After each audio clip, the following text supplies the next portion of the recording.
With every trip, there's always a bit of planning to do. So before I left, I did a bit of research about the cities that I wanted to visit, how to travel in Japan for cheap, which SIM card to get, and which hostel to stay at for my first 2 nights. And that's pretty much the extent of my research. The rest was to be spontaneous. So the cities to visit, I narrowed it down to those 8 cities.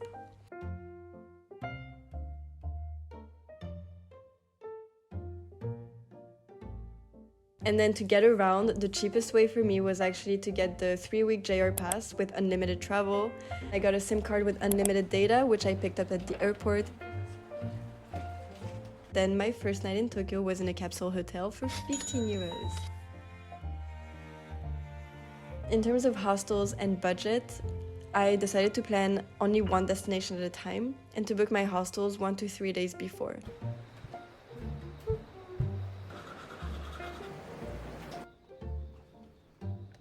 It did mean that many of the good hostels would already be fully booked, and that reduced my options. And yes, it did give me anxiety sometimes because with a budget of around 15 to 25 euros per night, that reduced my options even more.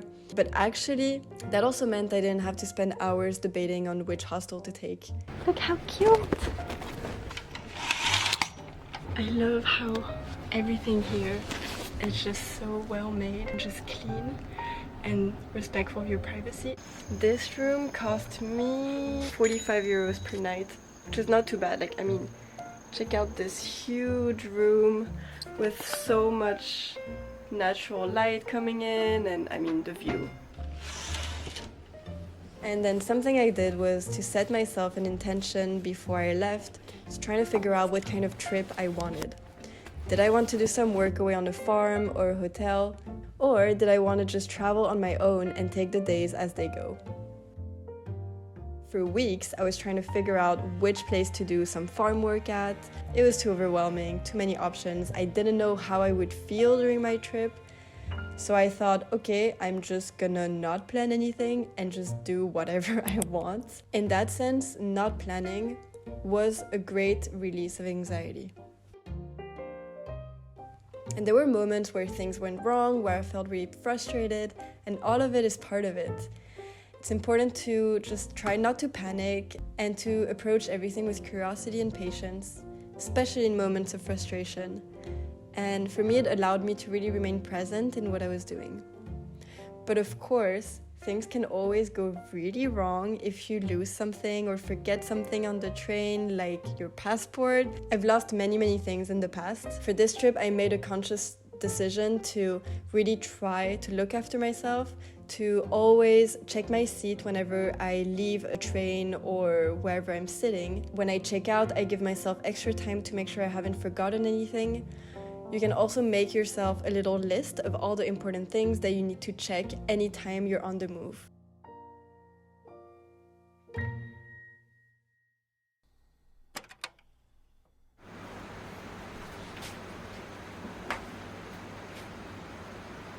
So I've been super lazy to film ever since I've been here, and it's almost been a week.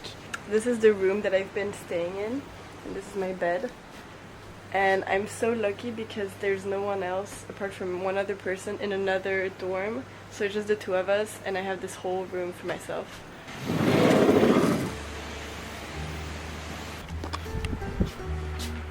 Okay, so here we're coming out of the room into the common room. Oops. Hi, do you want to be in my vlog? You're vlogging now? No. Finally. I didn't realize you were here. This is James.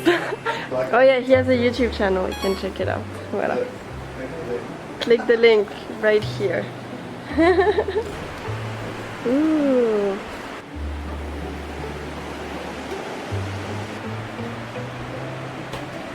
This is the toilet, bunk bed, room.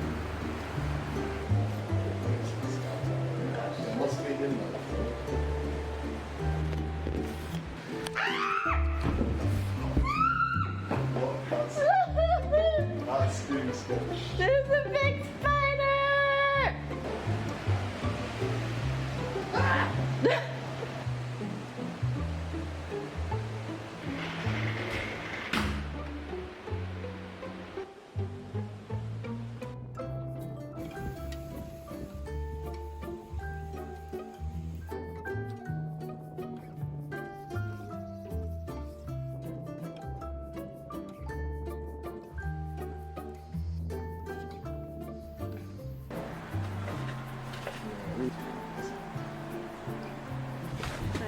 Konnichiwa.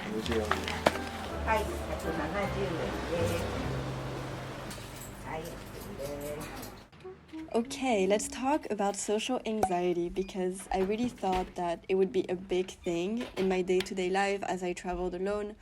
But actually, I realized that this was the time I felt the least social anxiety of my life. I really told myself that I might never see these people again.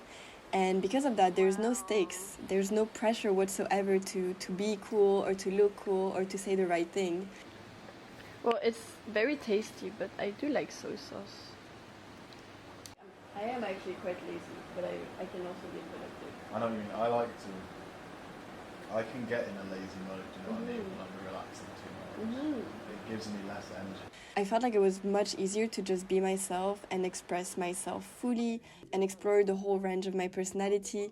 When you travel, the people that you meet are usually very open-minded, they're very excited to get to know you, and they just want to have a good time, and you also want to have a good time and explore this amazing country you're visiting. And it's easy to do that together with other travelers you might meet in hostels or when you go out. It's easier to engage in small talk because there's so much that you can ask to the people that you meet. And lastly, there are no stakes whatsoever, so you can just be yourself and explore new connections or not. You can also just stay by yourself, and that's totally okay.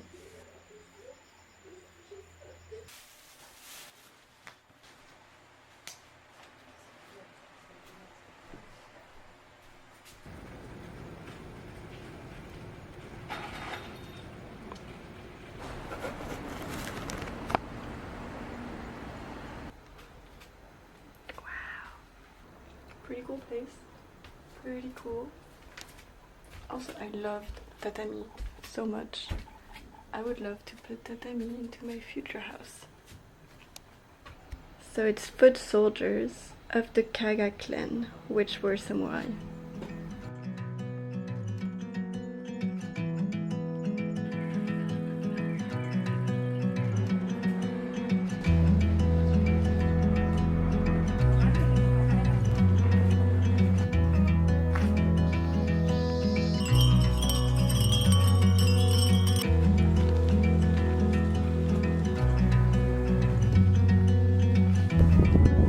It's really nice to be among the trees and to be kind of in nature.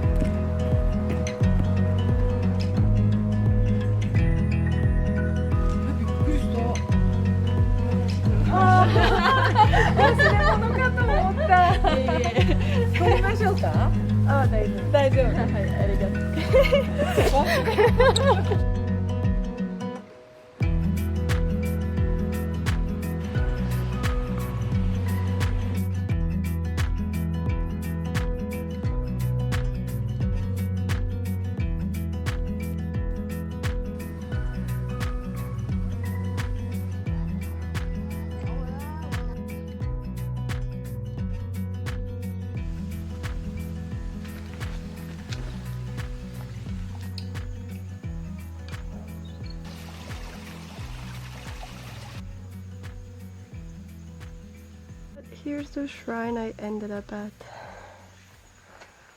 And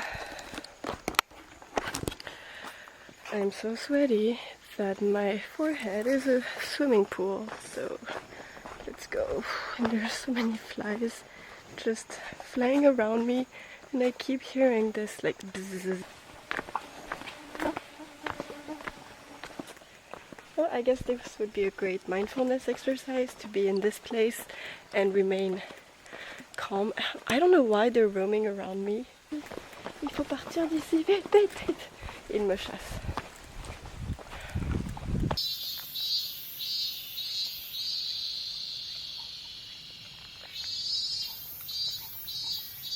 Check out the texture of this tree.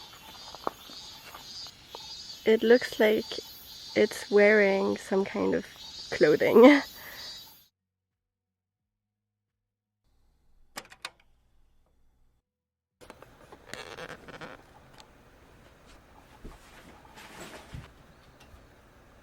I've been trying to finish my second India vlog.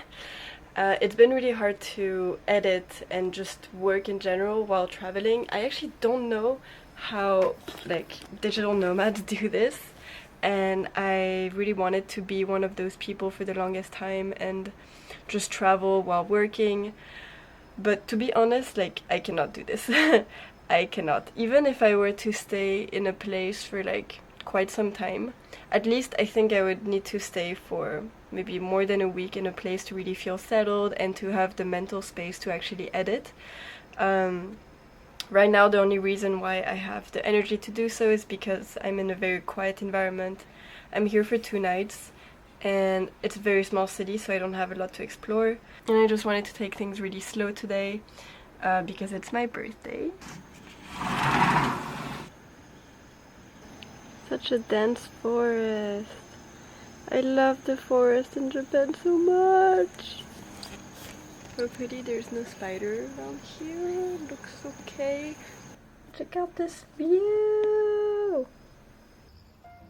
Honestly, this solo traveling experience was so incredibly rewarding, and it taught me so much about myself because when I was alone, I just wanted to do whatever I felt like doing at any moment.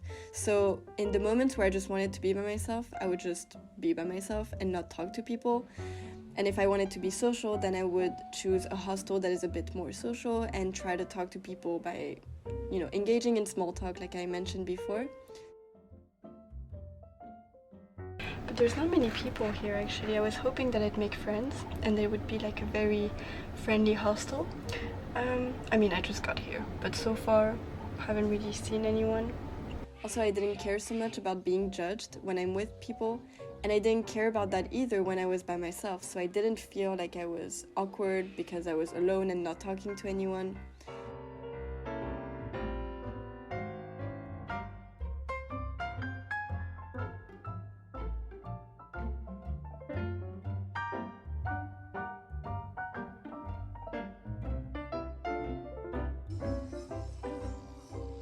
Being alone doesn't mean you're lonely, because you learn to rest in your own presence, to have fun by yourself, to take care of yourself and support your own emotions and feelings at any time.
That was very draining. Too many people, and being here by myself, I can't really get the photos that everyone else are getting. And it's like people wait in line to take photos on the certain exhibitions, And so that's way more fun when you have someone to take photos with or someone that can actually take a photo of you, because yeah, it's always a bit awkward to ask. Like I ended up asking the people behind me if they could take a photo, which is fine, but I get a little shy, and yeah, it's more fun when you're with people that you know.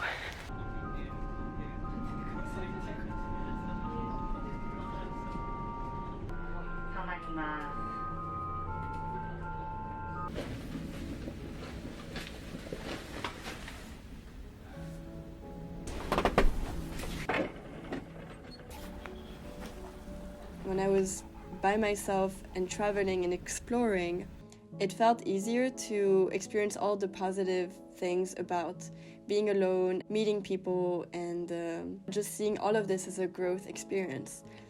I guess it's because you're just doing so many things every day. The anxiety kind of just fades because you're just fascinated by the experience in itself.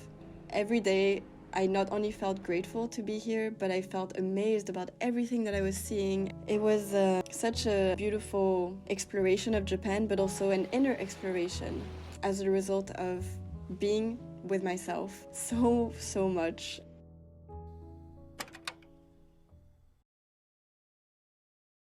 I'm super sad to leave tomorrow actually, but at the same time I'm also excited to go back home and see my friends, see my family, and just be back in my own space and not like stay in hostels forever because it is a bit draining to sleep in a room with other people. And yeah, so I'm excited to go home, but also I'm just really sad because I love this place so much. Oh my god, mosquitoes! Whoa! Wish I could live here, but I also want to live here with my friends and not like I don't want to start over again in a place where I don't really know anyone. But yeah, oh well. Just being here is such an amazing opportunity, and I'm so fucking grateful for this opportunity. Thank you, universe, really. Traveling alone was the most anxiety relieving experience ever for me.